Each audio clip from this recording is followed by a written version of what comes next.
Essa semana o pastor Márcio viajou e falou comigo, né, se eu poderia estar trazendo a palavra nesse domingo. E desde que o dia que o pastor Márcio me deu essa oportunidade, eu venho meditando, pedindo ao Senhor, buscando no Senhor uma revelação da parte dele, de qual mensagem eu deveria trazer, qual ensinamento transmitir, que tema abordar. E a resposta que eu obtive, irmãos, os irmãos julguem se eu estou falando a verdade ou não, mas a resposta que eu obtive foi que a nossa igreja não está carente assim, tão carente assim de conhecimento novo. Nós temos ouvido mensagens profundas, todas as quintas-feiras, todos os domingos, nós temos ouvido muitas pregações, que dificilmente você encontra por aí, pregações boas, profundas, como nós temos ouvido. Mas o Senhor me trouxe o entendimento de que o que nós estamos mais carentes, na verdade, não é de conhecimento, mas de fé. Não é de conhecimento novo, mas de fé naquilo que nós já conhecemos. Verdadeira fé, irmãos. Então hoje eu não pretendo ensinar algo novo para a igreja, pregar algo que você nunca viu igual. Mas o meu propósito aqui é despertar uma verdadeira fé no seu coração. É despertar uma verdadeira fé naquilo que nós já temos ouvido há anos. A palavra ela é poderosíssima, mas o poder da palavra ele só pode ser acessado mediante a fé. A palavra de Deus diz: tudo é possível ao que crê, não ao que conhece, mas ao que crê. Uma coisa é conhecer, outra coisa é crer naquilo que nós conhecemos. Então, irmãos, meditando nisso, eu fiquei pensando que a palavra ela é o alimento. Ela é o alimento das nossas almas. Mas para que serve o alimento? O alimento no nosso corpo ele é fonte de energia. O alimento ele oferece nutrientes que são necessários para o desenvolvimento do nosso corpo, para que nós possamos atingir todas as potencialidades do nosso corpo, para que nós possamos crescer, para que nós possamos ser fortes. Mas a energia que nós adquirimos com o alimento, ela precisa ser utilizada, ela precisa ser gasta. Do contrário, nós nos tornamos sedentários, não é verdade? E o sedentarismo é aquela condição que a pessoa ela não gasta energia, ela não gasta a energia que ela adquiriu com o alimento. E da mesma forma, eu penso, irmãos, espiritualmente funciona assim também. Se nós nos alimentarmos, mas não exercitarmos a nossa fé, nós nos tornamos sedentários espirituais. Sedentários, eles não têm força, eles vivem cansados, fatigados. Os seus músculos começam até a atrofiar, porque eles não exercem força. Eles não utilizam a energia que eles adquiriram. E ao contrário, irmãos, que nós pensamos, conforme nós retemos, mais nós temos. Mas quando se trata de energia, conforme nós retemos, menos nós temos. Nós temos mais energia quanto mais nós gastamos. E assim funciona também espiritualmente. Quanto mais nós retemos, menos nós temos. Quanto mais nós gastamos, mais nós adquirimos, mais fortes ficamos. E tem muitos princípios da natureza, né, que se aplicam ao mundo espiritual. Esse é um deles. Jesus ele costumava sempre pregar utilizando parábolas, onde ele dizia: o reino dos céus é semelhante a tal coisa. E ele se referia a algo natural, alguma lei da natureza, como por exemplo a lei da semeadura, que nós conhecemos muito bem. É um tesouro escondido, é um homem que lança a semente nos terrenos.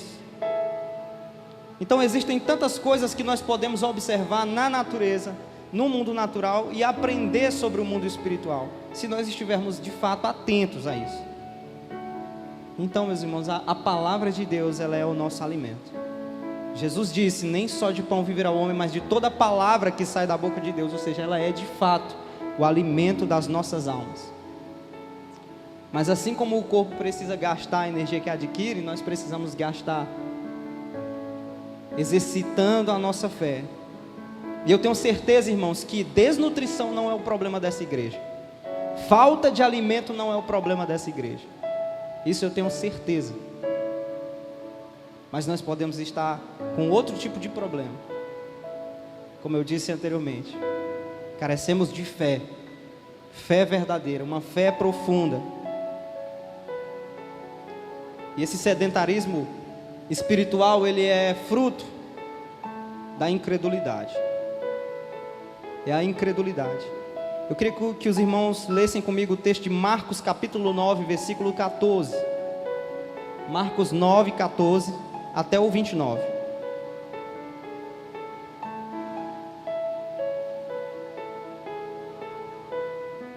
Os irmãos podem acompanhar aqui no telão, que é a mesma versão. E o texto diz assim: quando chegaram onde estavam os outros discípulos, viram uma grande multidão ao redor deles e os mestres da lei discutindo com eles. Logo que todo o povo viu Jesus, ficou muito surpreso e correu para saudá-lo. E perguntou Jesus: o que vocês estão discutindo? Um homem no meio da multidão respondeu: Mestre, eu te trouxe o meu filho, que está com o espírito que o impede de falar. Onde quer que o apanhe, joga-o no chão, ele espuma pela boca, range os dentes e fica rígido. Pedi aos teus discípulos que expulsassem o espírito, mas eles não conseguiram. E respondeu Jesus: ó geração incrédula, até quando estarei com vocês? Até quando terei de suportá-los? Tragam o menino. Então eles o trouxeram.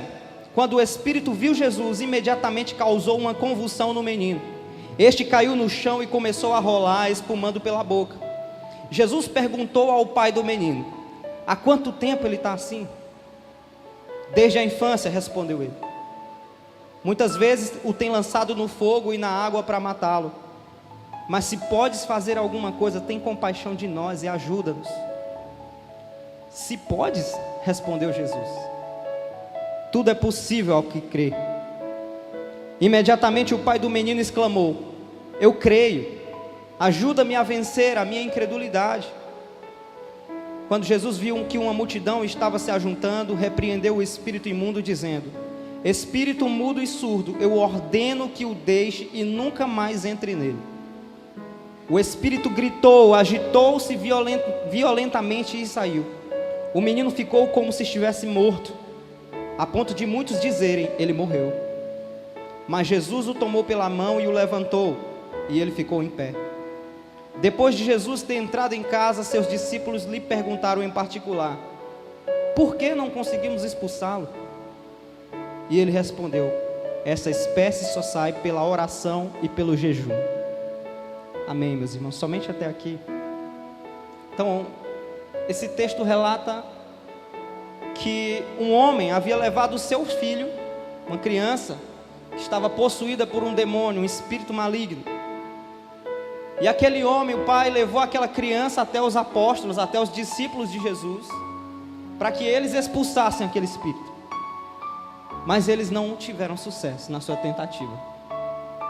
E ali haviam 9 dos discípulos de Jesus. 9 dos discípulos de Jesus ali reunidos. 3 estavam com Jesus e 9 estavam lá, e Jesus estava chegando com os outros 3, Pedro, Tiago e João. E quando chegou, não entendeu o que estava acontecendo, perguntou: o que está acontecendo aqui? O que vocês estão discutindo? E o pai daquela criança responde para Jesus: eu trouxe aqui o meu filho, que está possuído por um espírito, para que os seus discípulos expulsassem, para que eles libertassem. Mas eles não conseguiram expulsar. E Jesus, ao ouvir isso, ele fica impressionado, irmãos, com a incredulidade do povo. Jesus responde: ó geração incrédula, até quando? Até quando eu estarei aqui com vocês? Como se dissesse: vocês não aprenderam nada? Todos esses anos que eu estou aqui, todo esse tempo que eu estou aqui com vocês, vocês ainda não entenderam. Vocês ainda não aprenderam o que é fé. Irmãos, tinha 9 discípulos de Jesus ali. 9 discípulos de Jesus. E não foram capazes de expulsar um demônio de uma criança. E o pai daquela criança leva para Jesus implorando: Senhor, se tu podes me ajudar, faça alguma coisa por nós. E Jesus mais uma vez se impressiona: se eu posso? Se eu posso? Jesus estava assim, irmãos, decepcionado, frustrado com aquela geração, com aquelas pessoas, com tanta incredulidade. Eles já tinham visto Jesus fazer inúmeros milagres, irmãos. Tantas coisas eles já tinham testemunhado com seus próprios olhos, mas mesmo assim, eles ainda não o entendiam. E Jesus responde: se eu posso, tudo é possível ao que crê. Então aquele homem, ele responde para Jesus: Jesus, pois me ajuda a vencer a minha incredulidade. Me ajuda a sair desse nível raso, dessa incredulidade. Então Jesus expulsa aquele demônio. Mas é interessante, irmãos, quando eu leio esse texto, eu começo a me questionar se Jesus foi capaz de chegar para 9 dos seus discípulos e dizer: ó geração incrédula, até quando? Eu fico imaginando o que Jesus diria para mim, o que Jesus diria para a igreja brasileira hoje, o que Jesus diria para a comunidade cristã apacentar. Será que ele diria para nós: parabéns, você tem feito um ótimo trabalho, parabéns, você é um exemplo? Haviam 9 discípulos. Reflita sobre isso com honestidade, com sinceridade. O que Jesus diria para você hoje? Eu sei que eu poderia dizer uma coisa, como aquele pai, eu poderia dizer: Senhor, me ajuda a vencer a minha incredulidade. Irmãos, porque eu sei, eu tenho uma fé pequena, ela não é inútil, porque para Deus até uma fé pequena Ele consegue fazer coisas grandiosas. Ele disse: se vocês tiverem uma fé do tamanho de um grão de mostarda, vocês podem mandar esse monte sair daqui e ele vai. Então Deus, Ele é capaz de fazer coisas absurdas, coisas grandiosas, coisas maravilhosas, se você tiver uma fé pequena. Então uma fé pequena, ela não é inútil nas mãos de Deus. Mas nós não podemos nos conformar, irmãos. Se Deus pode fazer coisas tão grandes, tão maravilhosas como uma fé pequena, imagina o que Ele pode fazer se a nossa fé for grande. Se nós alcançarmos uma fé verdadeira, profunda. Irmãos, é por causa da incredulidade que nós não vemos o mover de Deus. É por causa da incredulidade que o mundo tem se tornado cada vez um lugar mais miserável, que as pessoas têm ficado com o coração cada vez mais duro, mais obstinado. Porque se nós, os discípulos de Jesus, somos uma geração incrédula, como nós esperamos que alguém lá fora vai crer?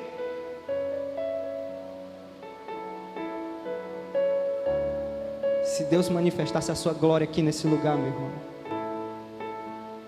nós ficaremos aqui até amanhã de manhã sem nos cansar, simplesmente adorando a Deus, rendendo glória e graças a Deus. Nós estaríamos prostrados ao chão, com lágrimas, com gemidos. Não estaríamos nas cadeiras aqui do culto dormindo. Não estaremos aqui pensando no que vamos fazer depois do culto. Nós estaremos aqui incansavelmente adorando a Ele, se Ele manifestasse a sua glória nesse lugar. Se nós fôssemos uma geração de pessoas que creem, nós poderíamos ver isso, irmãos. Porque a fé, ela move montanhas. A fé move o mundo espiritual. Mas antes de tudo, ela precisa mover você. Ela precisa mover o teu coração. Antes de mover montanhas, ela precisa mover o teu coração, irmão.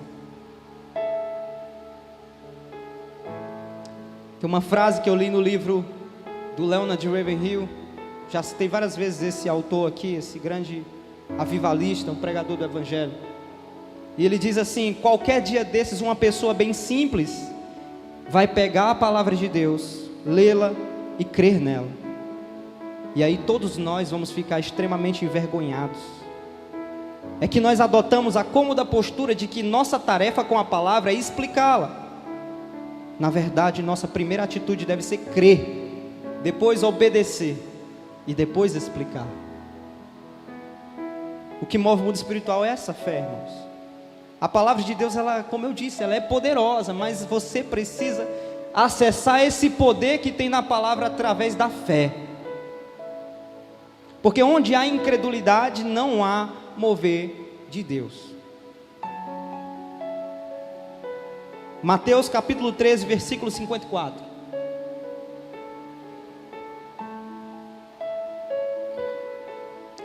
Mateus 13, 54. Chegando à sua cidade, Jesus começou a ensinar o povo na sinagoga. Todos ficaram admirados e perguntavam: de onde lhe vem essa sabedoria e esses poderes miraculosos? Não é este o filho do carpinteiro? O nome da sua mãe não é Maria, e não são seus irmãos Tiago, José, Simão e Judas? Não estão conosco todas as suas irmãs? De onde, pois, ele obteve todas essas coisas? E ficavam escandalizados por causa dele. Mas Jesus lhes disse: só em sua própria terra e em sua própria casa é que um profeta não tem honra. E ali não pôde realizar milagres por causa da incredulidade deles. Jesus, quando chegou em Nazaré, irmãos, a princípio, quando ele começou a pregar, as pessoas começaram a ficar impressionadas. Como é que ele sabe tantas coisas? De onde vem isso? Mas elas começaram a achar que entenderam Jesus. Não, mas eu conheço ele é daqui. Eu conheço os irmãos dele, eu sei quem é esse cara. E aí a sua fé foi embora. E o que aconteceu naquela cidade? Nada. Não aconteceu nada. Jesus não pôde realizar milagres ali por causa da incredulidade daquelas pessoas. Versículo 58, não realizou milagres ali por causa da incredulidade deles. Irmãos, onde não há nada acontecendo, só há uma explicação: incredulidade. Onde não há milagres acontecendo, onde não há corações estando quebrantados, onde não há as pessoas realmente se derramando diante de Deus, só há uma explicação: é incredulidade. E o problema, irmãos, é que às vezes tem alguém que crê, mas há uma geração incrédula, há uma cidade incrédula. Jesus, algumas vezes, ele tirou alguém de dentro da cidade, vamos lá fora da cidade, e operou um milagre do lado de fora. Quando ele chega na casa de Jairo, ele fala: saiam todos daqui de dentro. O povo estava chorando, e quando Jesus disse: ela apenas dorme, a filha de Jairo estava morta, e Jesus disse: ela apenas dorme, não se preocupe. E as pessoas começaram: ele está ficando louco.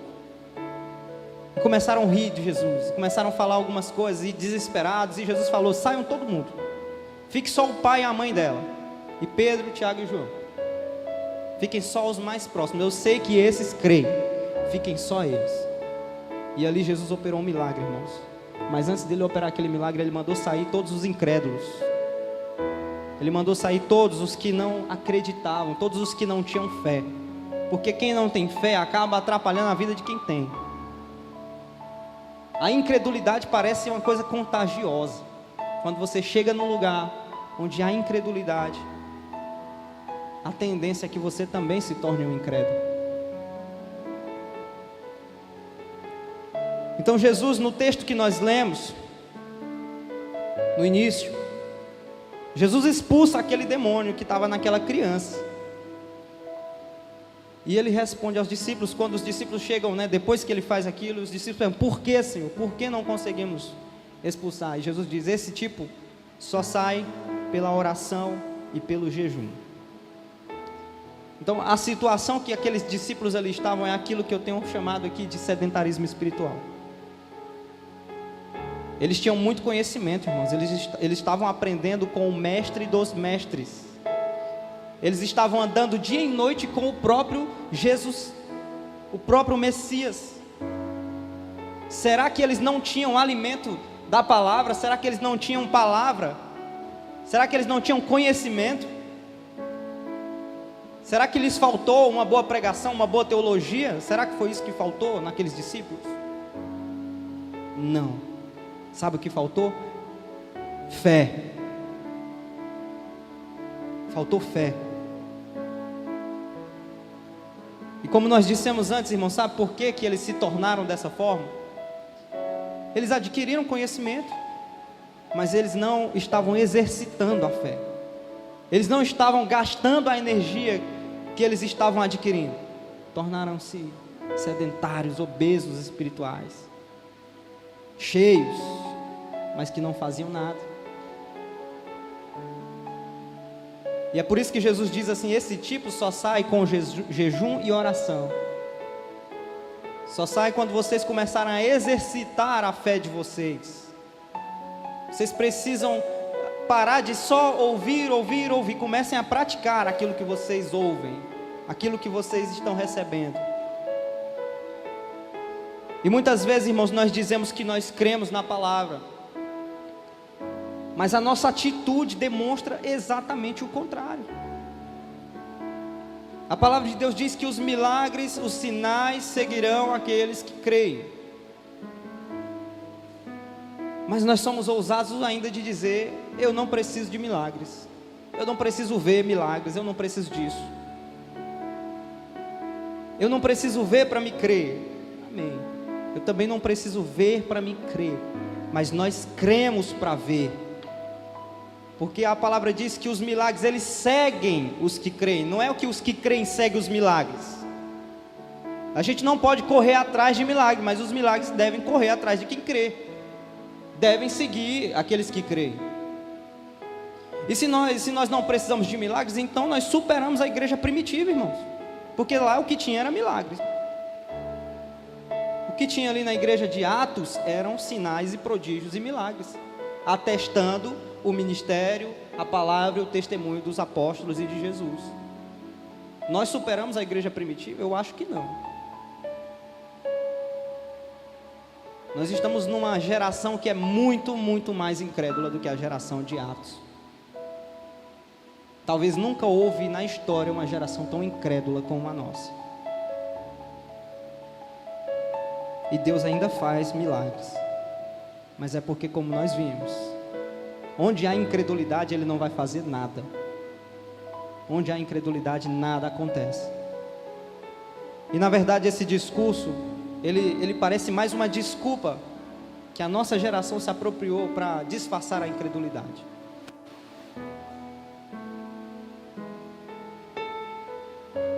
Eu queria que você lesse Isaías 7, versículo 10. Esse texto relata quando o profeta Isaías chega ao rei Acais, e o rei estava preocupado, estava com medo, porque Jerusalém tinha sido atacado, e ele estava com medo, e Deus fala: Isaías, vá lá e fale para ele ficar tranquilo.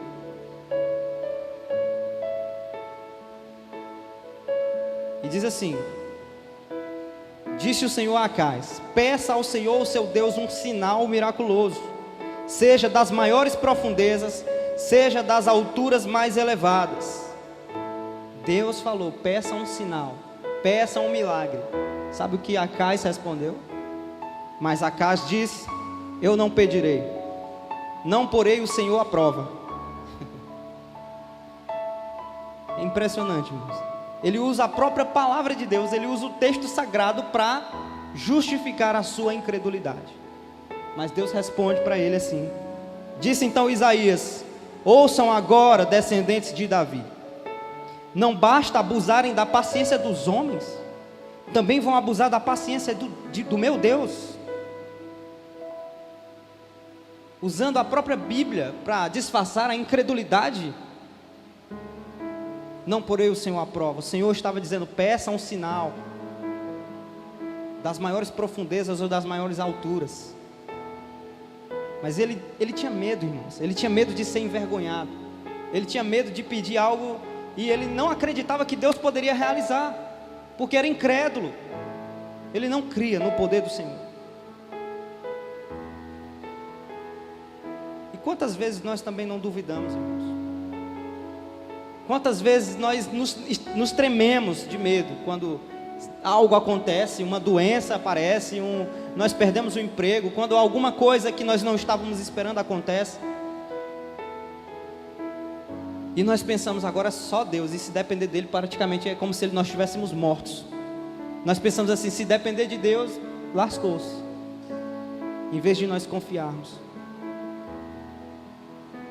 Porque quando depende de Deus, Aí é que nós temos que crer. Aí é que nós devemos confiar. Agora, se depender dos homens, irmãos, maldito é aquele que confia no homem, porque o homem não pode garantir nada para você. O médico não pode garantir a sua vida, ele pode tentar, mas ele não te traz de volta, se Deus não permitir.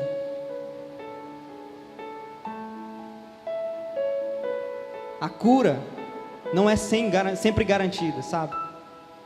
Você pode fazer milhares de planos. Estava conversando isso ontem aqui com o Valdinar. Você pode se preparar e vou me organizar, vou juntar dinheiro, vou fazer isso. E aí quando você menos espera, você descobre um diagnóstico de uma doença. E agora? O que os homens podem fazer por você? Nada.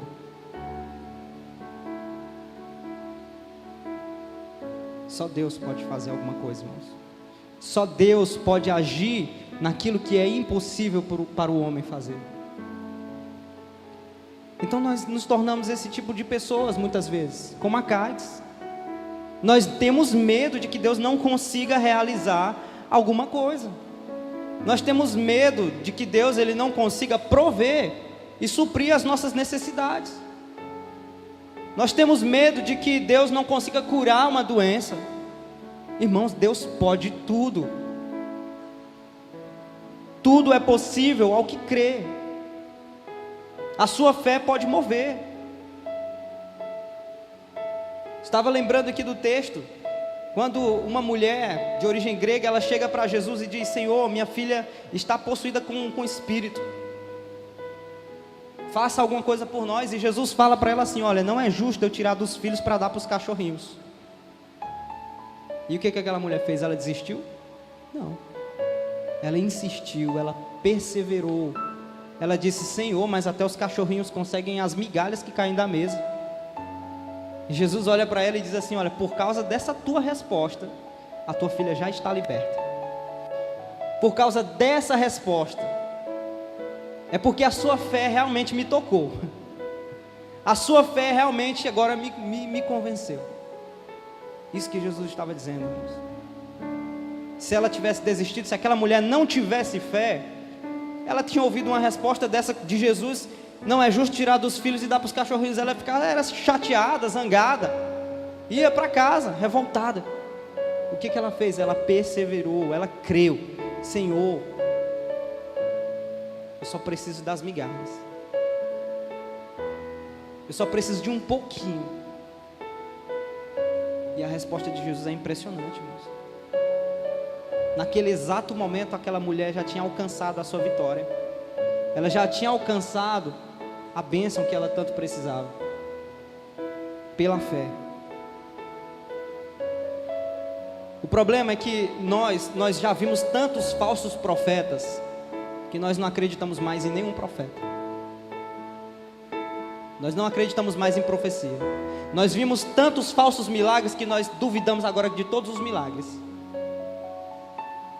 Nós vimos tantos falsos endemoniados que a gente passa a duvidar que o diabo existe, que Satanás existe. Tudo é natural. Tudo é um problema que pode ser explicado. Tudo tem uma explicação racional e lógica, natural. Não existe essa coisa espiritual. Eu, irmão, tinha tanta aversão à teologia da prosperidade, que toda vez que eu ouvia alguém orando por um carro, por uma casa, orando pedindo cura, eu já achava aquilo ali chato, absurdo. Não, isso está errado. Não é o evangelho, não é centrado no homem, o evangelho é centrado em Jesus Cristo. Sim, é centrado em Jesus Cristo. Mas quando nós estamos aqui, é crendo no poder de Deus. Quando nós cremos que Deus cura, que Deus realiza milagres, não estou centrando o evangelho no homem, estou centrando o evangelho em Cristo e no seu poder de mover todas as coisas, de fazer o impossível, irmãos. E eu me recusava a pedir a Deus qualquer coisa material. Está errado eu falar isso.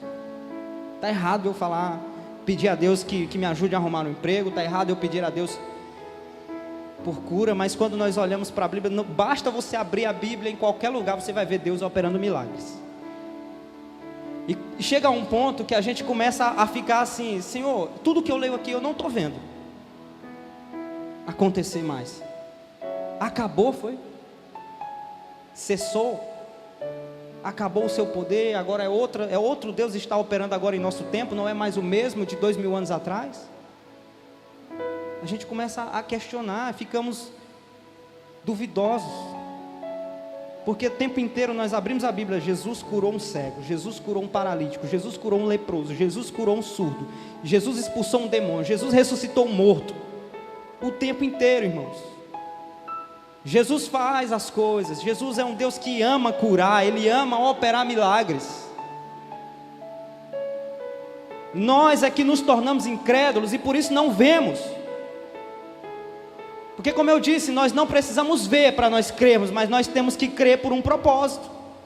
Nós temos que crer esperando sim, confiante. Aquilo que ainda não vemos, nós já esperamos com certeza. Isso é fé. Ah, mas e quando Deus não cura? Claro, Deus ele faz as coisas quando Ele quer. Eu não estou dizendo que tudo que você pedir você vai receber, porque tem um propósito.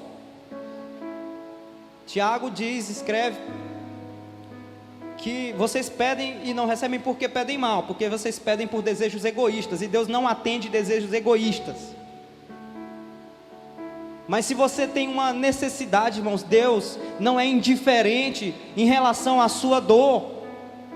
Deus não é indiferente sobre as suas necessidades. Ele se preocupa contigo. E a gente às vezes cria essa ideia de que não, Deus, nós não somos nada, e Deus não pode se preocupar com Ele porque eu não mereço. Não é por merecimento, é porque Ele é bom.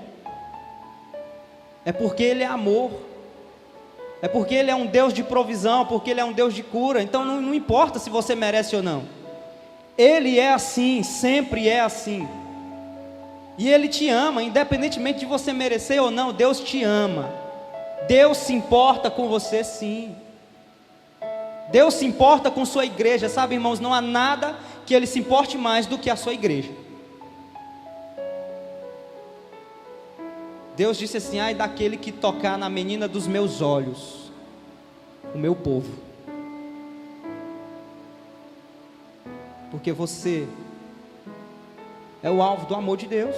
Essa é uma verdade bíblica. Isso não é um evangelho antropocêntrico. Antropocêntrico seria se eu dissesse: nós merecemos, nós somos lindos e perfeitos. Isso sim seria um evangelho antropocêntrico, que colocaria o ser humano como o centro. Mas não é isso que eu estou pregando aqui, irmãos. Eu estou pregando sobre um atributo de Deus, que é o amor, que é a sua misericórdia, que é a sua graça. E a graça de Deus, ela é revelada através do relacionamento dele com você.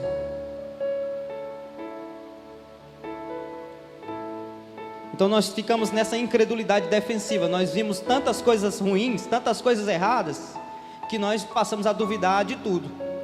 E o ceticismo toma o lugar da fé.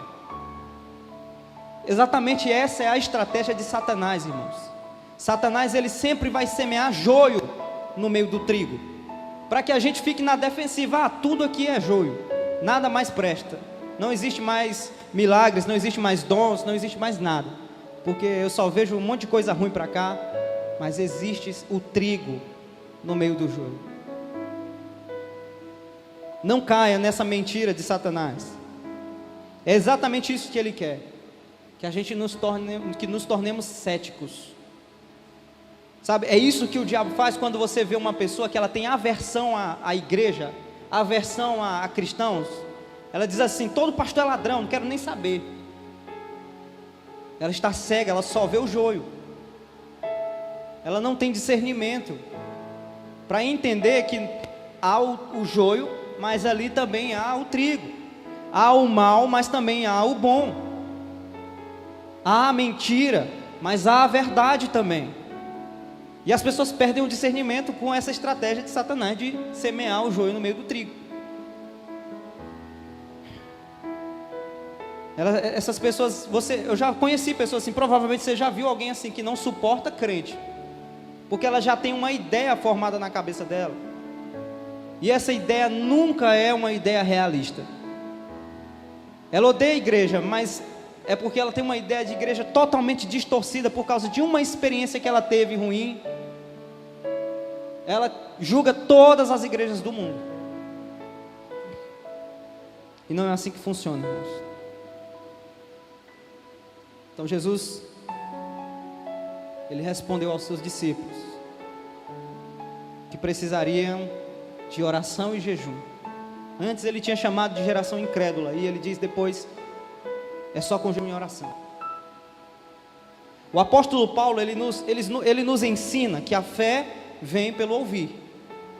E de fato, a fé, ela nasce ouvindo a palavra de Deus. Mas ela só cresce praticando a palavra de Deus. Ela não cresce se você só ficar ouvindo. Ela nasce. Você ouviu a palavra, você creu nela. Você já começa a ter uma fé pequena. Mas essa fé não vai crescer se você ficar só nesse nível. Você precisa começar a praticar. Não é isso? Exatamente isso que o apóstolo Tiago escreve. A fé sem obras, ela é morta. Você pode até ter uma fezinha, que ela nasceu quando você ouviu a palavra de Deus, mas se você não tem obras, essa fé vai morrer. Ela não se mantém. Ela não se sustenta. Ela é uma fé estéril, não produz nada. Jesus diz a mesma coisa. Ele diz: quem ouve a minha palavra e não a pratica é como um insensato que construiu a sua casa sobre a areia. Vai vir os ventos e vai destruir tudo. Não vai resistir, não vai durar, vai morrer. Então a fé, ela nasce do ouvir a palavra de Deus, mas ela só cresce, só se desenvolve do praticar a palavra de Deus, do exercitar a palavra de Deus, a fé. E como que se exercita a fé? Como que vence a incredulidade? Jesus responde para os discípulos: oração e jejum. Oração e jejum. Se você ora, se você jejua, a sua fé, ela se torna uma fé poderosa, irmãos. A sua fé, ela de verdade, ela se torna uma fé poderosa. Não se trata apenas de entender, se trata de crer na palavra. Crer implica praticá-la. Porque como nós vimos, sem praticar ela morre. A fé só existe na medida em que nós realmente nos movemos nela. Não existe uma fé parada, uma fé estática. A fé, ela tem que se mover. Eu decidi, irmãos, na minha vida que eu vou romper com a incredulidade. Eu decidi que os meus olhos vão ver Deus fazer coisas grandiosas. Eu não sei você, irmãos. Eu não sei o que no seu coração como está hoje. Mas se você também está sentindo no seu coração isso, que você precisa romper com a incredulidade, que você precisa sair desse nível raso e mergulhar no nível mais profundo em Deus. Sabe o que você precisa fazer? Faça como aquele pai daquele menino: Senhor, me ajude a vencer a minha incredulidade. Feche os seus olhos, irmãos. Comece a orar pedindo: Senhor, me ajude a vencer a minha incredulidade. Eu tenho certeza que tem muitas coisas que você tem na sua vida que você já está desanimado, pensando: não tem mais jeito, não tem mais saída para essa situação. Irmãos, peça a Deus: Senhor, me ajude a vencer a minha incredulidade. Jesus quer fazer milagres, irmãos. Jesus quer fazer coisas grandiosas na sua vida. Mas nós precisamos romper com essa barreira. Comece a buscar no Senhor, comece a orar, comece a clamar pedindo ao Senhor. O Deus que faz o cego ver está passando por aqui, está passando por aqui. O Deus que faz o surdo ouvir silencia o medo em mim, silencia o medo em mim. Sim, Sim, eu creio em Ti. Sim, eu creio em Ti, Deus do sobrenatural.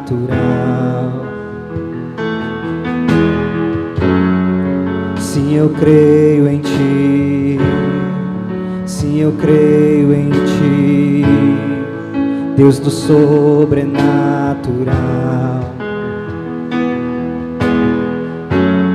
Aleluia, Jesus. Nós cremos, Senhor, no Teu poder, Pai. Nós decidimos, Senhor, romper, Pai, com a incredulidade, Senhor. Nós não vamos colocar limites no Teu agir. Não vamos colocar limites no Teu poder, Senhor. Os nossos olhos verão, os nossos olhos contemplarão, Senhor, as grandes bênçãos que o Senhor tem para nós.